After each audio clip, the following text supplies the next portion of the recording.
Nicolas Do, Jean-Marc Daniel, on prend actuellement 1% sur le pétrole, sur les marchés actions, il ne se passe pas grand-chose, nous disait Étienne. Attendez, l'or baisse en plus. Oui, on est monté à 3430 voilà, après, bon là ça baisse. C'est toujours très très compliqué en fait de savoir comment les marchés réagissent, pourquoi ils réagissent. On veut toujours apporter des explications hyper rationnelles à ce que font les marchés financiers. Maintenant, si on regarde, quand même, on a un petit peu de recul sur les tensions au Moyen-Orient.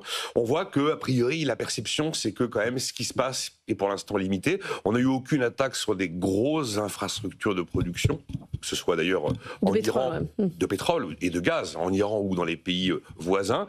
Il y a une stabilité des prix du pétrole. Regardez, il y a eu une petite poussée en octobre 2023 avec le Hamas, mais c'était très très vite retombé. Idem en octobre 2024 quand l'Iran, cette fois-ci, frappe Israël. Et puis on a très vite retrouvé des niveaux supportables.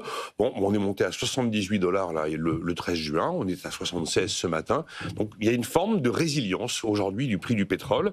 Et puis quand même l'idée que il devrait y avoir une désescalade parce que tout le monde part du bras. Enfin moi c'est ce que j'ai entendu de la part de la plupart des géopoliticiens, se dire que de toute façon l'Iran a trop à perdre pour aller plus allant dans ce conflit et durcir encore, enfin s'installer dans une guerre régionale qui serait longue, qui serait dure. Alors effectivement, la rumeur qui circule selon laquelle eh bien, les autorités iraniennes sont sur le point de donner le feu vert du blocage du détroit d'Ormuz, là ça change complètement la donne.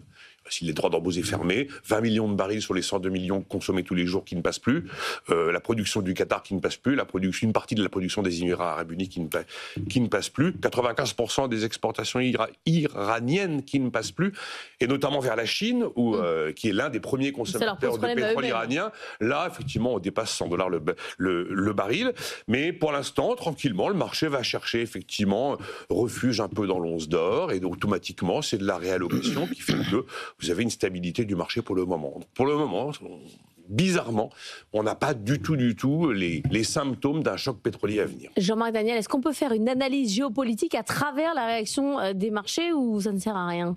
Alors, je crois que le problème des analyses géopolitiques, que ce soit les marchés ou les experts, c'est que la dernière fois qu'il y a eu une vraie analyse de fond sur laquelle il y avait une forme d'unanimité, c'était dans l'analyse de l'attitude de Poutine qui n'avait aucun intérêt à attaquer l'Ukraine. Et donc on nous a expliqué qu'il fallait rester serein, qu'il y avait beaucoup de gesticulations et il y aurait assez peu d'action. Et puis on a le résultat sous nos yeux, donc on ne sait pas très bien ce qui va se passer. La seule chose, c'est qu'on a quelques expériences à un moment où le pétrole brutalement a disparu. La crise de Suez en 56, je rappelle, on avait mis des tickets de rationnement en France parce qu'il n'y avait plus de pétrole. Et c'était un peu les mêmes circonstances, c'est-à-dire un point de passage, le canal de Suez cessait d'être le lieu de passage et il y a toute une partie de l'approvisionnement qui n'arrivait plus en Europe et singulièrement en France. Puis il y a les chocs pétroliers des années... Il y avait des tickets de rationnement en 67. En 56, 57.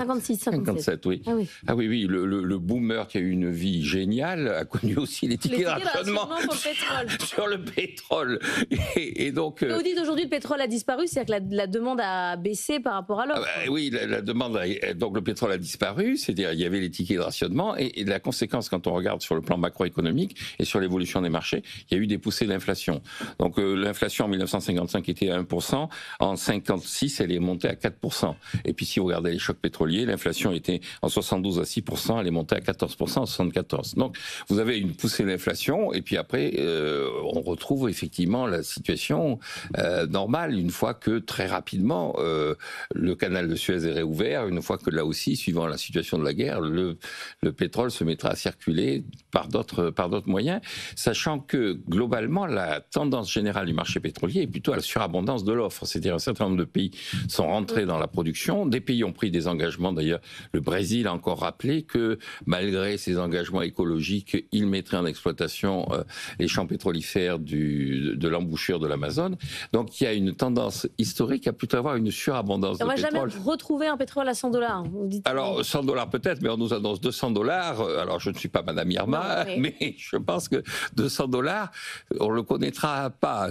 Même si les ayatollahs se mettent dans une position de radicalité quasiment irrationnelle.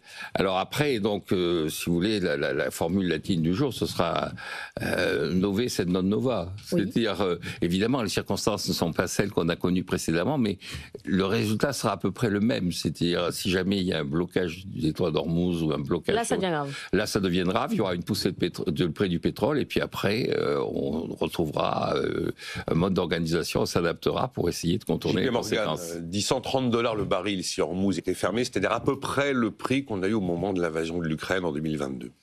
Merci à tous les deux. On va